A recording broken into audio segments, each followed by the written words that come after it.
atentos e orai a todo momento, a fim de terdes força para escapar de tudo que deve acontecer e para ficardes em pé diante do Filho do Homem. Palavra da salvação. Glória a vós, Senhor.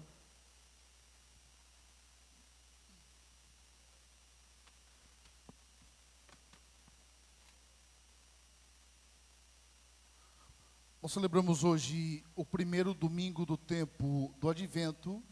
O Advento é um retiro espiritual. Todos os anos se inicia nos recordando da necessidade de vigilância. O que é vigilância? É caminhar atento. É saber que a qualquer momento pode ser o desfecho da nossa história.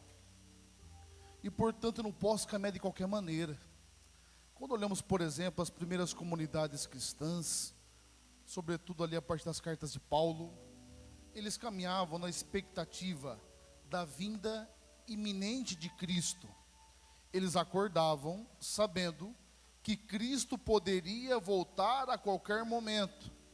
E, portanto, a atitude que eles tinham diante de tudo era sempre uma atitude consciente, cuidadosa, e não viviam de qualquer maneira. E de fato, gente, a qualquer momento Cristo pode voltar, sim ou não? Quando a gente olha esse monte de catástrofe que narra, não é? Parece que ele vai voltar agora, é ou não é? Daqui a pouquinho está chegando. Mas se ele não voltar para todos nós, ele pode voltar para você, sim ou não? Não é verdade? É por isso que temos que estar com o coração vigilante, preparado. E quando se fala de preparação, eu sempre me lembro de São Domingos Sávio. Diz que certa vez Dom Bosco, São João Bosco, né, pergunta às crianças: se Deus e Jesus voltasse agora, o que é que vocês iriam fazer? Aí um falou: não, eu já ia para a capela rezar para Nossa Senhora. Outro falou assim: eu iria me confessar. Outro, eu ia na capela. E perguntou: e você, Domingos? Eu ia continuar jogando bola. Por quê? Coração em paz. Estava fazendo aquilo que devia ser feito. Esse deve ser o sentimento nosso. E a grande questão, não apenas, já é um bom motivo, porque Jesus vai voltar a qualquer momento, mas pelo próprio fato da nossa responsabilidade diante da vida, do nosso compromisso para com as coisas de Deus, nosso compromisso para com as coisas que são de fato necessárias e essenciais. Nós temos que caminhar sempre numa perspectiva de crescimento, sabendo que Deus espera de nós o melhor. E é curioso que a primeira leitura nos apresenta, em Jeremias, algo muito interessante. Vai dizer que vai se cumprir a promessa dos bens vindouros. E Jeremias diz que tanto Judá, que é o reino do sul, quanto Israel, o reino do norte, ambos experimentarão que Jesus, Deus, aqui não fala Jesus, é claro, é nossa justiça, ou seja, todo o contexto de dificuldade que estavam vivendo, toda tristeza, todo descontentamento, toda decepção, um dia vai ter o seu desfecho final. Até porque, imagina uma coisa, na época de Jeremias, eles estão às portas do que se chama exílio da Babilônia. O exílio, como lhes disse algumas vezes, é quando o povo sai da terra prometida. Primeiro, no ano de 722, o reino do norte, Israel, é destruído pelos assírios. O reino do sul, ali pelo ano de 580, 590, ele vai para a Babilônia, exilado. E o exílio, talvez um dos momentos mais dolorosos da história do povo como povo. Eu sempre repito isso. Uma coisa é você perder algo que você procura. Tem muita coisa que nós perdemos, sim ou não? Ou muita coisa que nós não conseguimos alcançar. Isso é comum na nossa história. Agora, você conquistar algo, viver nesse algo conquistado, e depois ver sair das suas mãos por displicência, É doloroso, é ou não é? Porque é algo que traz para nossa responsabilidade. É o que acontece com o povo. Deus tira o povo do Egito, traz o povo à terra prometida, faz com que eles vivam das suas promessas, das suas bênçãos, das suas graças. E o povo, por não obedecer a Deus, cai no exílio. Sabe por quê? A grande dificuldade de Deus nunca foi tirar o povo do Egito. Tanto que ele tira. O difícil mesmo é tirar o Egito do povo. Aquilo que está no coração dele. Em nossa vida é a mesma coisa. Para Deus não é difícil Ele fazer um milagre na sua vida. Ele realizar uma obra de salvação, como Ele sempre realiza. Ele tirar você de qualquer situação. O difícil é Deus tirar de nós uma mentalidade muitas vezes distante dEle. Preguiçosa, rancorosa. Tirar do nosso coração, mas por que é difícil para Deus? Porque Ele não é poderoso o suficiente?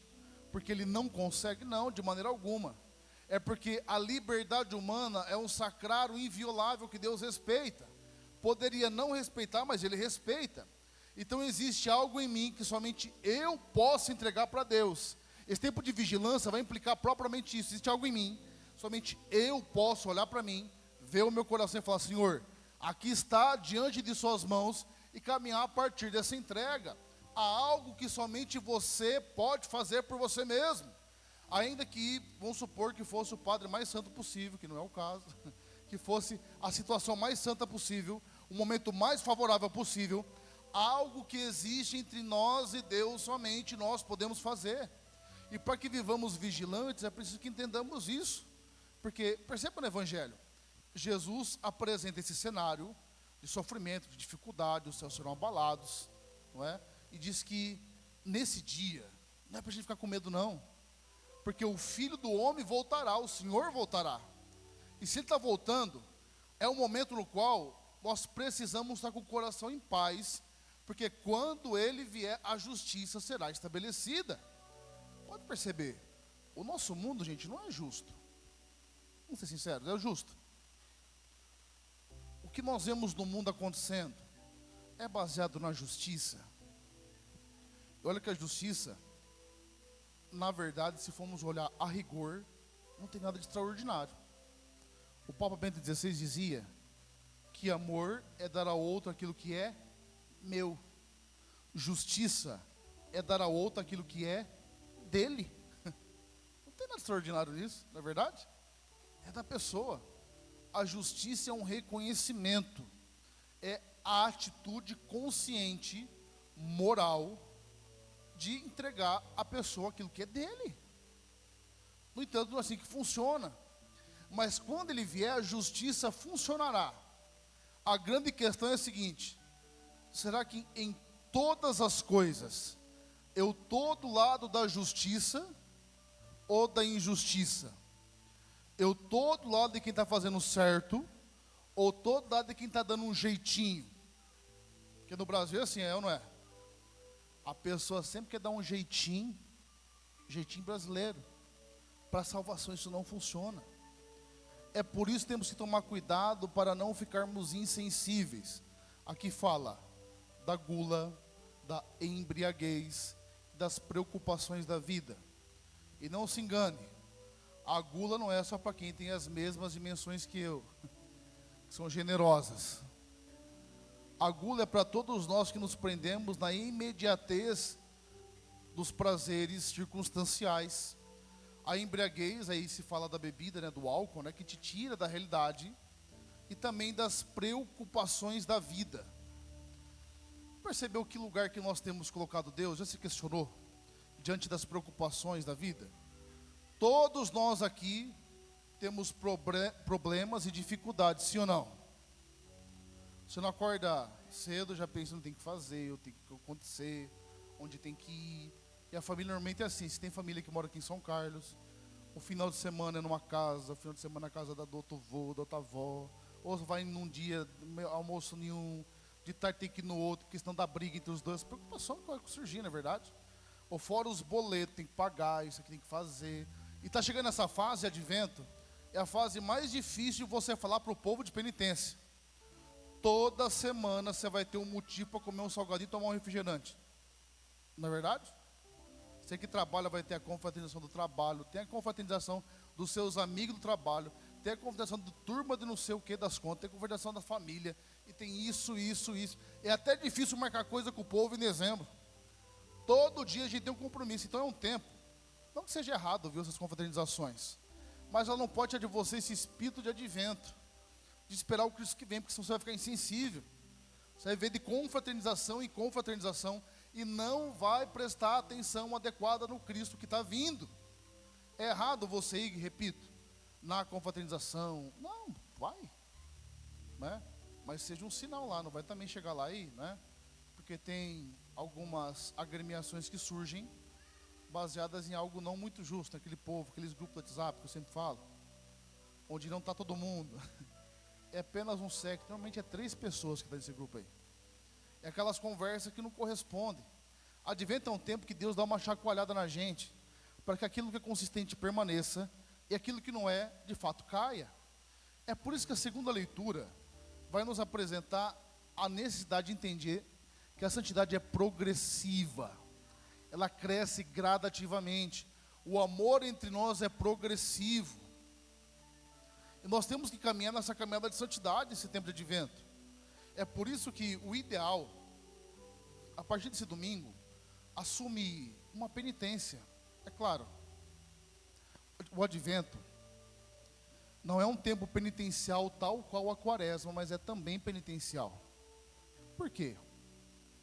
A gente vai se poupando, tanto que nem se canta, não é o hino de louvor durante a Santa Missa, para que no dia de Natal nós estejamos com o coração aberto, solícito com as coisas do Senhor, preparado. Por mais que você vai participar de muitas coisas, prepara o seu coração. E porque a igreja orienta a penitência? Algumas penitências, elas surgem não com o intuito de tolir algumas coisas que nós fazemos, mas de purificá-las. Repito, é errado você na confraternização? Não é errado. É errado você viver disso aí. Você basear a sua vida nisso. Então, quando você abre mão de uma coisa ou de outra, está dizendo: Deus é primeiro em minha vida, é primeiro em meu coração. Então, eu purifico esse meu coração, eu espaço esse momento desses alimentos, dessas situações, dessas realidades, para bem celebrar o Natal do Senhor que vem. E repito, a liturgia não celebra temas, ela celebra acontecimentos. É por isso que Cristo não apenas um dia nasceu, mas Ele nascerá em nossos corações. A grande questão é a seguinte: será que hoje a família de Nazaré, quando passar por nós, encontrará em nosso coração abrigo?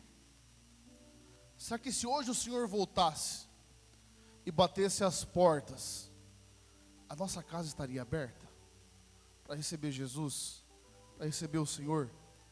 Eu trabalhei numa paróquia um tempo, e era muito interessante isso. Chegava o tempo de Natal, aí estava na missa, aí chegava um aviso no final da missa, e todo mundo caía sempre, né? Eu caí primeiro, porque eu nunca tinha visto isso. Aí vinha um aviso: olha, tem uma família aqui que não tem onde ficar, está com a criança recém-nascida, não tem onde passar a ceia de Natal. Tem aqui alguma família que pode acolher? Aí ficava aquele silêncio ensurdecedor, né? O povo pensava: mas eu estou indo na casa da minha sogra, como é que eu vou levar esse povo? Mas eu estou indo não sei aonde, o povo pensando assim no coração, né? Aí sempre alguém levantava a mão, sempre tinha alguém: não, pode trazer para nós aqui. Onde come um, come dois. Tem muito povo que pensa assim, não é? Vem para cima, vamos para cima. Aí essa pessoa que levantava a mão sem saber, a época não era para levar a família, ganhava uma Sagrada Família. Porque assim, era o reconhecimento de que tinha um coração aberto ali que acolheria uma família. Mas você percebeu que se perguntar para nós hoje, uma família qualquer, a gente ia ter dificuldade, sim ou não? Ou se os tempos mudaram, não é verdade? A gente fica preocupado, tem criança em casa, não sabe quem que é, o que vai acontecer. Mas perceba como que nós fomos aos poucos diminuindo a nossa capacidade de amar, de se entregar. Nesse tempo aqui de dezembro, além das campanhas que a própria igreja fará por diversos motivos, faça alguma coisa diferente. Tem gente que nunca doou uma cesta básica, gente. Tem gente que não sabe quanto custa uma cesta básica. Sabe que às vezes, o que você come num restaurante, a sua família, não estou falando que é errado não, alimenta uma família durante um mês, para mais. Estou falando de comida e até o que o povo do interior chama de mistura, né? Que é a proteína na carne, não é verdade? E a gente tem feito a mesma coisa. A grande questão é a seguinte: está errado você juntar os seus e comer num lugar melhor, sim ou não? Não, minimamente não está errado. Agora, você tem a mesma disponibilidade de gastar o que você gastou ali na mesa com alguma coisa para alguém pobre, necessitado? Aí que está o ponto. É errado, de repente, eu não sei os valores, muitas coisas, eu gastar, por exemplo, eu acho que um valor alto, vamos por aí uns 800 ou 1.000 reais num tênis. Errado, estou falando, sim ou não? Não necessariamente. Você compra, parcela lá. Agora, você está disposto a pegar o mesmo valor e aplicar em alguma obra de caridade, ou para servir mesmo o reino de Deus? Essa que está a questão, porque a questão material, ela mostra para onde o nosso coração está caminhando. Se eu tenho disponibilidade de gastar aqui e não investir ali, na mesma proporção, isso aqui se torna mais importante. Os bens se tornam mais importantes. Se eu tenho a capacidade, muitas vezes, não estou falando que é errado, de organizar uma viagem caríssima, que dá para você comprar, até trocar de carro talvez, e eu não tenho a mesma disponibilidade para usar o mesmo valor para trabalhar com obras de caridade, ou mesmo para consagrar para o reino de Deus, ali eu estou mostrando que existe alguma coisa que para mim é mais importante, que para mim é mais valioso. E não é que você está dizendo porque você é uma pessoa ruim, que você é uma pessoa que ridica as coisas. Nós estamos dizendo que de fato existem coisas superiores, mas se olharmos o sentido das coisas, a pessoa necessitada que vem até nós, esse advento tem um prefácio que eu gosto muito, que diz o seguinte: em cada tempo, Cristo nos visita em cada pessoa humana, para que o acolhamos na fé e o testemunhemos na caridade. Essa é a grande questão. É isso que Deus espera de nós. Tudo isso que o Pai está dizendo é para que você reflita no seu coração. Quem tem sido o primeiro? Quem tem sido o Senhor? Quem tem sido aquele que é o insubstituível? Quem tem sido aquele para quem a sua vida está convergindo, está caminhando? Se nós não conseguimos expor, não conseguimos estender a mão e ajudar de fato quem precisa e fazer o que tem que ser feito, nós estamos dizendo onde o nosso coração está preso. E essa questão material é o que mais visualiza. E sabe por que a gente é muito ruim? Porque a gente não entende os princípios também. Quem semeia, vai colher, sim ou não? Se você semeia caridade, se você semeia recurso, se você semeia bom, você vai colher isso. Ao mesmo tempo, se você semeia coisas que não são boas, coisas que são ruins, é aquilo que você já ouviu quando jovem, aí, dos nossos avós: quem semeia vento colhe tempestade. Ao mesmo tempo, quem semeia caridade, colhe caridade muito mais. É por isso que nós temos que olhar hoje, nesse domingo. Volta para sua casa, olha para a sua vida, vê o que precisa mudar. Talvez o que precisa mudar é você começar a sorrir dentro de casa, não parecer que está vivendo num funeral. O que falta talvez dentro de casa é você perdoar quem está convivendo com você ali. Talvez tempo de advento, o mais importante, o ponto de partida, seja você ser um pouco mais útil para quem está em casa. Porque você parece um hóspede, não faz nada. É que nem as crianças hoje, não é verdade? Parece hóspede, inquilino. Tem que servir as bênçãos lá, porque se lavar um prato vai cair a mão. Se arrumar a cama, capaz de morrer de cansaço. Custa nada fazer algumas coisas para aliviar a vida dos outros que estão ao nosso redor. Custa nada muitas vezes olharmos, por exemplo, tem uns asilos, os orfanatos. Você ali, e o recurso talvez para você não é tão importante, ali salva muita coisa. Se inteirar dos problemas, se inteirar das situações. O tempo do advento é um tempo que nós esperamos o Cristo que vai nascer, mas nós temos que perguntar: será que o meu coração é pelo menos uma manjedoura para colhê-lo? Ou ele continua cheio de egoísmo, ensimesmamento, orgulho, falta de perdão, rancor?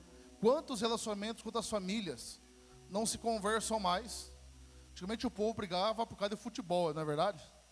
A briga era terrível. Quando começaram a brigar por causa de política, aí que o negócio piorou. Tem uns que não conseguem olhar um para o outro, porque vai tocar no assunto. E sempre em toda a família tem aquele tio, tem aquela pessoa que vai trazer o assunto da briga, sim ou não? Tá tudo em paz. A pessoa vem e fala, e aí, em 2026, hein? Aí, aí começa o celeuma. Não seja essa pessoa. Alguém aqui já ganhou um debate? Quem já ganhou? Um dia você debateu, você foi lá, a pessoa falou, pois então, você está certo.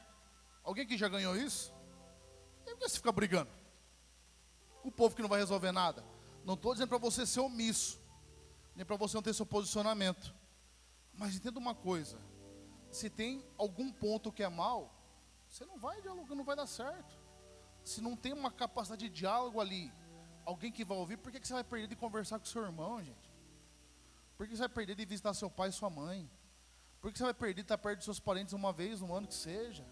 Por que você vai perder muitas vezes de fazer desse ambiente um ambiente que não é o melhor? Repito, não é para você ser omisso, é para você ser autêntico, sábio. Saber com quem você vai debater. Amém? Fecha seus olhos. Baixa sua cabeça.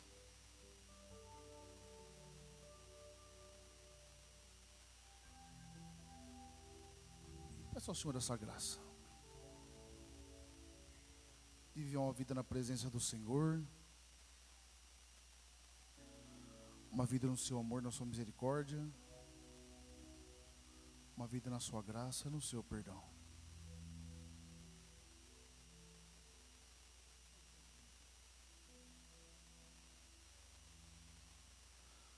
Amém? Fiquemos em pé.